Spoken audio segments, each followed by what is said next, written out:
지난주에 봤던 우리 13번 문제를 다시 한번 보도록 하겠습니다. 저희보다 13번입니다. 함께 읽겠습니다.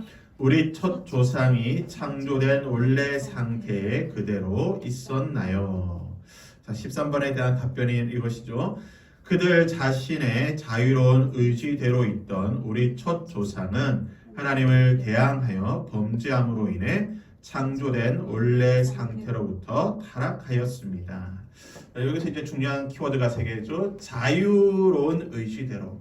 즉 타락이 어떤 강요에 의해서나 또는 피치 못할 어떤 그런 문제로 죄를 지은 것이 아니라 타락한 것이 아니라 인간의 자유로운 의지대로 타락을 했다는 것이고 그 어떻게 타락하였는가? 그것은 바로 하나님을 대항해서 범죄함으로 타락했다는 것입니다. 그리고 그 범죄함의 결과가 무엇이냐? 창조된 원래 상태로부터 떨어지는 타락했다. 그 범죄의 결과는 타락이다. 이 세 가지의 키워드가 중요한데 지난주에 이제 자유로운 의지와 또 하나님의 범죄함으로 어떻게 범죄했는지 살펴보았고요. 이제 그 타락의 결과가 무엇인가? 자, 타락의 결과는 곧 말 그대로 추락입니다. 요즘 표현을 하면 이제 나락이라고 할 수가 있겠죠. 어떤 추락입니까? 생명의 자리에서 사망의 자리로, 하나님과 교제하는 자리에서 단절의 자리로, 만물을 통치하고 다스리는 다스림의 자리에서 지배당하는 자리로 타락한 것, 추락한 것이 곧 타락이다라는 것입니다. 그래서 곧 타락, 추락은 다른 의미로 죽음이라고 말할 수가 있는데요. 그렇다면 성경에서 말하는 죽음의 의미가 무엇인가? 성경적 죽음의 의미는 곧 하나님과의 단절이 죽음이라는 것입니다. 그래서 지난주에 말씀드렸다시피 육체의 죽음도 죽음입니다. 하지만 더 근본적인 죽음의 의미는 하나님과의 단절이죠. 더 이상 하나님께서 관심을 가지시지 않으시고 하나님의 은혜와 긍휼이 없는 것, 하나님의 관심이 없는 것, 하나님과의 철저한 외면이 곧 단절이라는 겁니다. 그래서 예수님이 견디기 힘드셨던 문제가 무엇인가? 십자가에서 죽으셨을 때에 예수님이 가장 견딜 수 없었던 것은 바로 죽음으로 인한 하나님과의 단절이라는 거예요. 예수님께서 십자가에 달리셨을 때 그 6시간, 아니 그 전부터 예수님께서 저 위에 만찬을 하시고 잡혀가시고 난 뒤에 그 10몇 시간 동안 밤새 고난을 당하시고 십자가에서 죽으시는 그 6시간, 그 10몇 시간 동안 하나님과의 단절이 예수님께서는 견딜 수 없는, 예수님이 가장 견디기 힘든 고통이었다. 그래서 죽음은 무엇인가? 하나님과의 단절이라는 것입니다. 그래서 성경은 단순히 육체적인 죽음을 의미하는 것이 아니라 이것은 수준의 변화가 아니라 차원이 달라진, 상태가 달라진 것을 말한다는 것입니다. 그렇다면 이 타락, 죽음은 하나님의 섭리, 계획, 예정에 포함되어 있었는가? 지난주 말씀드렸다시피 포함되어 있었다는 거죠. 그 하나님의 계획이라고 하는 것은 모든 것을 다 계획을 하는 것, 다 예정하시고 섭리하시는 것이 하나님의 섭리라는 겁니다. 그래서 왜 하나님 사탄 만드셨는가? 왜 악을 허용하셨는가? 왜 선악과를 따먹도록 두셨는가? 하나님은 왜 인간을 타락하도록 두셨는가? 이것이 다 하나님의 섭리에 포함되어 있다는 거죠. 타락하지 않을 것도 하나님의 섭리에 포함이 되어 있는 거고 타락할 것도 하나님의 섭리에 포함이 되어 있다는 것입니다. 그래서 하나님의 창조가 위대한 이유가 무엇인가? 이게 가장 중요한 건데요. 하나님의 창조, 하나님께서 우리 인간을 창조하셨을 때에 그 하나님의 창조가 탁월한 이유가 무엇인가? 다른 어떤 종교에서도 볼 수 없는, 이 성경에서만 볼 수 있는, 하나님, 우리 기독교에서만 말할 수 있는 이 창조의 위대한 점, 바로 그가 만드신 피조물이 창조주를 거역할 수 있다는 거예요. 자유의지를 주셔서 피조물이 하나님을 거역할 수 있는 존재로 만드셨다는 것이 하나님의 창조의 탁월함이라는 겁니다. 하나님은 우리 인간을 로봇으로 만드신 것이 아니에요. 그냥 하나님은 우리 인간에게 자유를 빼앗고 그냥 명령하면 되는, A라고 명령하면 A 다시라고 하는 결과가 나오도록 우리를 그런 식으로 프로그래밍 하시고 만드신 게 아니라는 겁니다. 하나님은 우리에게 자유로운 의지를 주시고 자유의지를 주시고 그것을 통해 하나님의 말씀에 대해 순종할 수도 있고 불순종할 수도 있는 그런 존재로 자발적인, 그래서 하나님은 우리가 하나님을 순종하고 사랑하는 것이 어떤 강요나 강제가 아니라 자발적으로 인격적으로 하나님을 사랑하고 순종하는 존재로 만드셨다는 겁니다. 우리를 로봇으로 만드시는 그냥 기계적으로 무조건적인 그런 복종과 찬양하는 존재로 만드셨다는 것이 아니죠. 제가 영상 가져오지 않았지만 맨인 블랙이라고 하는 그 영화를 보면 하나님의 창조에 대해서 아주 좀 생각할 수 있는 그런 한 장면이 있는데 무슨 장면이냐면 주인공인 윌 스미스가 자신의 사무실에 한 캐비넷을 열게 되면 어떤 그 캐비넷 안에 무엇이 있느냐 조그만 아주 작은 그 마치 이스라엘 백성들을 상징하는 듯한 그런 작은 외계인들이 있습니다. 그 외계인의 지도자가 있는데요. 그 문을 여는 순간 그 외계인들이 생각하기에 그 인간이 신이라는 거예요. 그래서 신을 그냥 무조건적인 찬양으로 하는 겁니다. 아, 우리의 신이요, 우리의 신이, 우리의 신을 이렇게 끊임없이 찬양하는 거예요. 그럼 문 닫으면 또 조용히 있다가 또 신의 얼굴을 보여주면 또 하나님을 그 신을 찬양하는. 근데 하나님께서 우리를 그런 존재로 만들지 않았다는 거예요. 하나님은 우리가 자발적으로, 인격적으로 하나님을 찬양할 수 있는. 그래서 우리를 로봇으로 만든 게 아니라는 거죠. 그래서 여기 보시면 이제 로봇의 원칙이라는 게 있는데. 이 로봇의 3원칙이라는 게 있습니다. 로봇은 인간의 해를 끼쳐서는 안 되고 제1 원칙에 위배되지 않는 한 로봇은 인간의 명령에 무조건적으로 복종해야 되고 1원칙과 2원칙에 위배되지 않는 한 로봇은 자기 자신을 지켜야 한다. 로봇은 그냥 그 만든 로봇의 창조주에게 무조건적으로 복종을 해야 되는 존재라는 거예요. 하나님 우리를 그런 존재로 만드신 게 아니라는 것을 다시 한번 확인하고 말씀드리겠습니다. 이 로봇과 관련해서 다음에 한번 또 아마 소율이 문답을 다루면서 시간이 있겠지만 요즘 이제 AI, 이제 로봇과 AI가 이제 결합이 되면 아주 어떤 세상이 될지 모르겠지만 제가 작년에 이제 AI에 관련된 그런 강연도 잠시 다녀왔지만 앞으로 이제 우리 사회가 이런 AI라든지 또는 로봇화된 그런 AI와 로봇이 또 결합된 어떤 그런 사회를 이제 앞으로 뭐 몇 년 뒤가 될지 모르겠지만 우리가 스마트폰으로 이 세상이 바뀌게 될 거라고 이렇게 바뀌게 될 거라고 예측을 못했지만 정말 급속도로 바뀌게 되었잖아요. 마찬가지로 이제 로봇과 AI가 결합이 되었을 때 우리 사회가 어떻게 변할지 아무도 알 수가 없습니다. 이런 사회가 됐을 때에 우리가 말하는 복음, 이 기독교 신앙, 우리의 믿음은 어떻게 될 것인가에 대해서 우리가 고민을 하고 또 생각을 해봐야 한다는 거죠. 다음에 한번 이 부분에 대해서 소리문답을 또 다루면서 한번 다룰 시간이 있으면 한번 다뤄보겠지만 참 앞으로 세상이 어떻게 될지 우리 믿음이 어떻게 될지를 참 궁금하기도 하지만 한편으로 좀 두렵기도 하고 또 그런 여러 가지 생각들이 있습니다. 이제 타락에 대해서 살펴보았고요. 자, 14번 이제 죄란 무엇인가? 15번 죄와 관련해서 우리의 첫 조상 아담이 타락하게 된 죄가 어떤 죄인지에 대해서 한번 살펴보겠습니다. 자, 14번 죄란 무엇인가요? 자, 답변 한번 읽어볼까요? 시작. 죄란 하나님의 법을 순종함에 있어 조금이라도 부족하거나 위반하는 것입니다. 죄가 무엇인가? 하나님의 법을 순종하는 것에 있어서 조금이라도 부족하거나 또 그것을 위반하는 게 죄라는 거예요. 요한일서 3장 4절에 보면 죄를 짓는 자마다 불법을 행하나니 죄는 불법이다 라고 성경을 말하고 있습니다. 계속해서 15번을 보면요. 우리 첫 조상이 창조된 원래 상태로부터 타락하게 된 그의 죄가 무엇인가? 즉 아담이 지은 죄가 무엇인가 라고 소위문답 15번을 질문하는데요. 그 답변이 무엇입니까? 함께 읽어볼까요? 시작. 우리 첫 조상이 창조된 원래 상태로부터 타락하게 된 그 죄는 그들이 그 금지된 열매를 먹은 것입니다. 아담이 지은 첫 죄치고는 너무 좀 단순한 죄죠.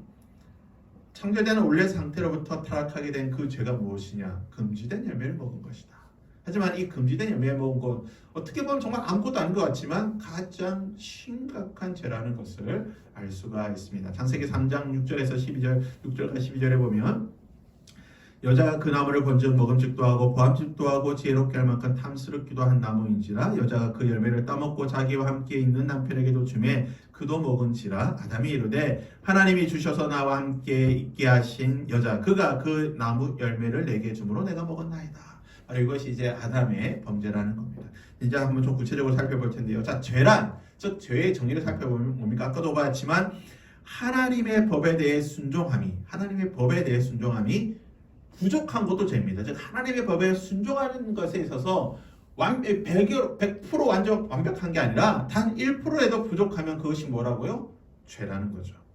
또 그것을 위반하는 것도, 어기는 것도 죄라는 겁니다. 그래서 죄라는 것은 곧 두 가지가 다예요. 순종하는 게 부족하게 되면 그것을 위반하는 겁니다. 하나님의 말씀에 순종이 부족하면 곧 그것이 하나님의 말씀에 위반하는 것이고 그것이 죄라는 겁니다. 그래서 이 죄의 정의가 굉장히 독특하죠.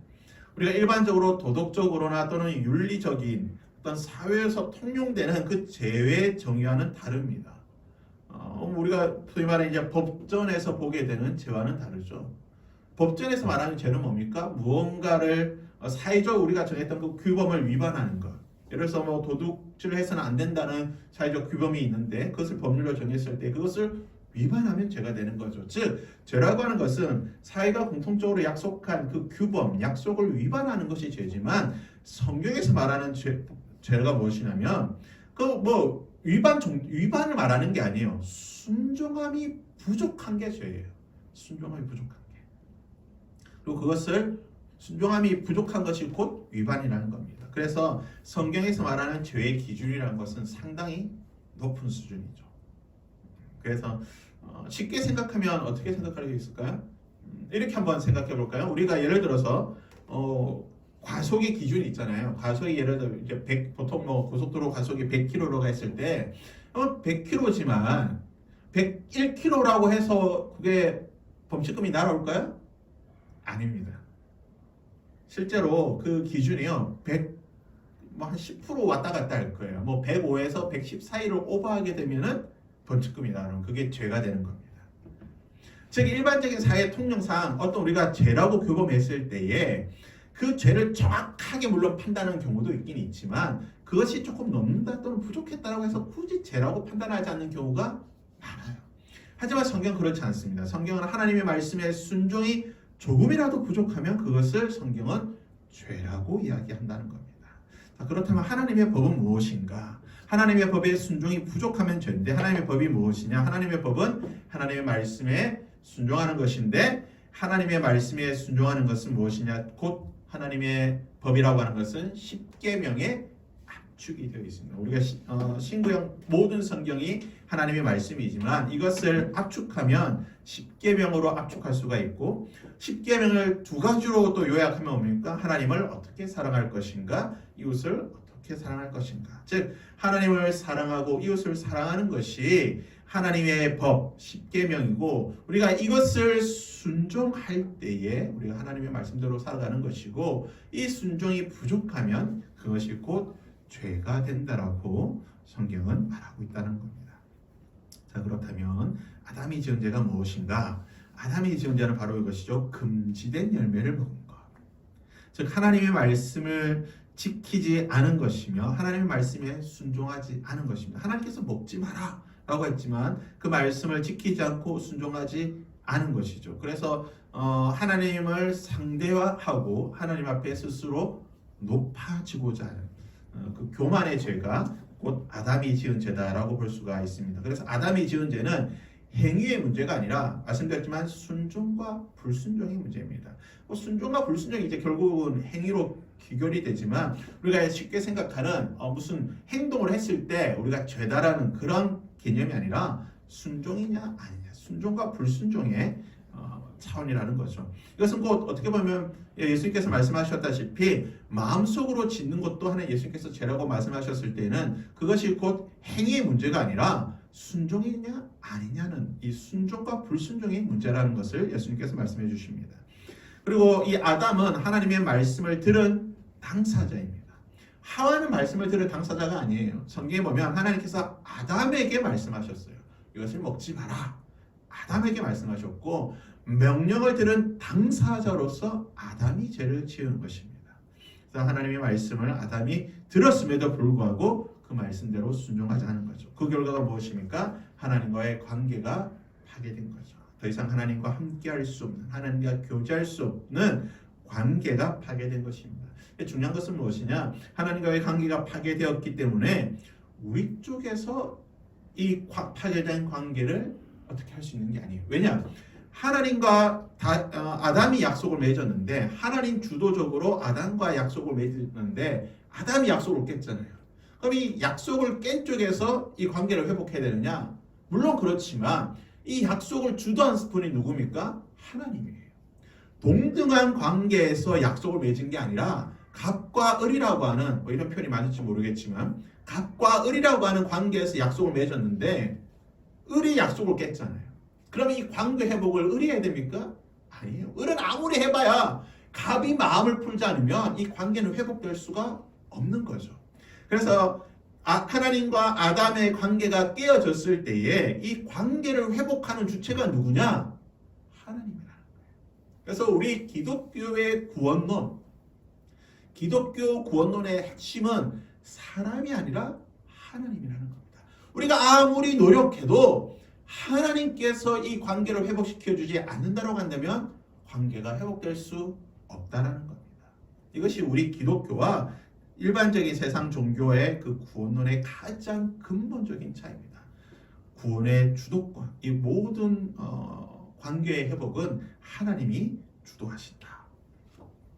자, 14번 죄란 무엇인가? 15번 그 아담이 지은 죄가 무엇인가를 살펴보았고 이제 16번 그 죄의 결과가 무엇인지에 대해서 한번 살펴보겠습니다. 16번 모든 인류는 죄의 결과 타락했는가? 자, 16번의 질문인데요. 모든 인류가 아담의 첫 위반행위, 즉 그 금지한 열매를 먹음으로 범죄 항무로 말미암아 모든 인류가 다 타락했는가라는 게 소리입니다. 16번인데요. 그 답변 한번 읽어보겠습니다. 시작. 아담과 이루어진 언약은 그만을 위한 것이 아니라 그 자손까지라서 일반적인 출생으로 난 그의 후손인 모든 인류는 아담의 첫 이방과 함께 그 안에서 죄를 지었고 그와 함께 타락하였습니다. 소위 문답 16번은 소위 말해 이제 원죄에 관해서 말하고 있습니다. 죄가 무엇이냐? 그 아담이 어떤 죄를 지었느냐? 그 죄의 결과 인류는 어떤 죄의 결과를 가지고 있느냐? 이제 이게 상당 논적으로 가고 있죠. 그 논리적으로 흘러가고 있습니다. 아담의 죄를 인류가 어떻게 가지고 있는가? 아담과 이루어진 언약은 아담만을 위한 것이 아니라 그의 자손까지라서 일반적인 출생, 중요한 겁니다. 일반적인 출생이에요. 특별한 출생은 아닙니다. 일반적인 출생으로 난 그의 후손인 모든 인류는 아담의 첫 범죄로 말미암아 그와 함께 죄 안에 있고 함께 타락하였다. 즉 아담의 죄가 우리 모든 아담의 후손들에게 동일하게 있다는 거예요. 로마서 5장 12절입니다. 그러므로 한 사람으로 말미암아 죄가 세상에 들어왔고 죄로 말미암아 사망이 들어왔나니 이와 같이 모든 사람이 죄를 지었으므로 사망이 모든 사람에게 이르느니라. 한 사람 아담으로 말미암아 죄가 들어오고 그 죄가 모든 자에게 영향을 미치고 그로 말미암아 모든 사람이 죄를 짓게 되고 모든 사람이 사망에 이르게 되었다. 그래서 온 인류에게 전가된 아담의 범죄, 즉 원죄론입니다. 이 원죄, 죄에 대한 원죄론인데요. 아담과 맺으셨던 생명의 언약이 아담 개인을 위한 것이 아니라 모든 인류를 위한 것이기 때문에 아담의 범죄 역시 아담 개인에게만 국한되는 것이 아니라 모든 인류에게도 적용된다는 거예요. 이게 무슨 말이냐? 만약에 성경에는 만약이 없지만 만약에 아담이 범죄하지 않고 생명나무 열매를 먹었다고 한번 생각해 봅시다. 아담이 범죄하지 않고 생명나무 열매를 먹었으면 어떻게 됐을까요? 당연히 아담은 영생하게 될 것이고 함께 만약에 하와도 먹었으면 하와도 영생을 하겠죠. 그리고 아담과 하와가 자녀를 낳았으면 그 자녀도 영생하고 죽지 않고 생명나무 열매를 먹으면 항상 함께 영생하며 에덴 동산에서 하나님과 함께 거했을 거예요. 무슨 말이냐? 하나님께서 아담과 약속을 맺으신 것은 아담 개인과 맺으신 것이 아니라 아담과 아담의 모든 후손들, 즉 온 인류와 함께 맺으신 언약이기 때문에 그 약속을 아담이 깨게 되면 아담 개인에게만 그 약속에 깬 것에 대한 벌이 있는 것이 아니라 아담과 아담의 모든 후손에게도 이 하나님의 심판이 임하게 된다는 겁니다. 즉 아담에게는 무엇이 있는가? 아담에게는요 대표성의 원리가 있다는 겁니다. 아담은 인류의 대표인 거죠. 그래서 아담은 인류의 대표로서 하나님과의 언약을 맺었고 생명나무를 먹어야 되는 그러한 일을 했음에도 불구하고 그렇지 못하고 죄를 지음으로 말미암아 모든 인류에게 죽음을 가져오게 되는. 그래서 성경에 보면 로마서에서 말하는 것이 무엇이냐? 우리에게는 두 명의 아담이 있다는 거예요. 첫 번째 아담은 에덴 동산의 아담이고, 그 에덴 동산에 있던 아담은 죄를 지음으로 말미암아 그 죄의 대표성이 모든 인류에게 미치게 되고, 두 번째 아담이 있으니 그 두 번째 아담이 누구입니까? 바로 예수 그리스도입니다. 그래서 예수 그리스도께서 십자가에서 죽으심으로 마찬가지로 두 번째 아담의 그 구원의 대표성이 온 인류의 구원이 온 인류에게도 미친다는 거예요. 그러니까 첫 번째 아담의 죄의 결과가 온 인류에게 미치듯이 두 번째 아담인 예수님의 그 십자가의 죽음의 효력, 그 영향력 역시 온 인류에게 미친다는 겁니다. 하나님은 아담과, 이 아담이라는 뜻 자체가 사람이라는 뜻이죠. 개인의 언약을 맺을 뿐만 아니라 전 인류와 언약을 맺으신 거기 때문에 아담과라는 별개가 아니라 아담의 모든 것들이 나에게 영향을 미친다는 거예요. 쉽게 생각하면 국가 지도자가 어떤 결정을 내렸을 때에 그것이 나에게도 영향을 미치죠. 뭐 쉽게 생각해서 지금 의료 대란을 한번 생각해 볼까요? 대통령이 2,000명을 고집하게 되니까 지금 온 국민이 나와도 상관없는, 그 의료진과 전혀 상관없는 일반 국민들도 영향을 미친다는 거예요. 이처럼 이런 대표성의 원리라는 것이 작용한다는 겁니다. 그래서 지금 이제 14, 15, 16 해서 우리가 쭉 살펴보았는데요. 14번은 죄란 무엇인가? 그 죄가 아담이 어떤 죄를 지었는가? 그리고 그 아담이 지은 죄로 말미암아 16번에서 우리 인간에게는 어떤 결과가 미치게 되었는가?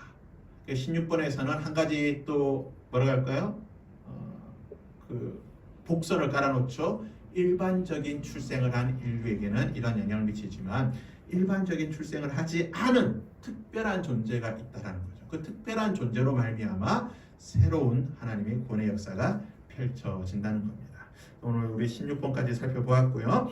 다음 주는 이제 17번부터 또 한번 계속해서 살펴보도록 하겠습니다. 우리 하나님께 이 찬양으로 좀 찬양하고 잠시 기도하는 시간 갖도록 하겠습니다.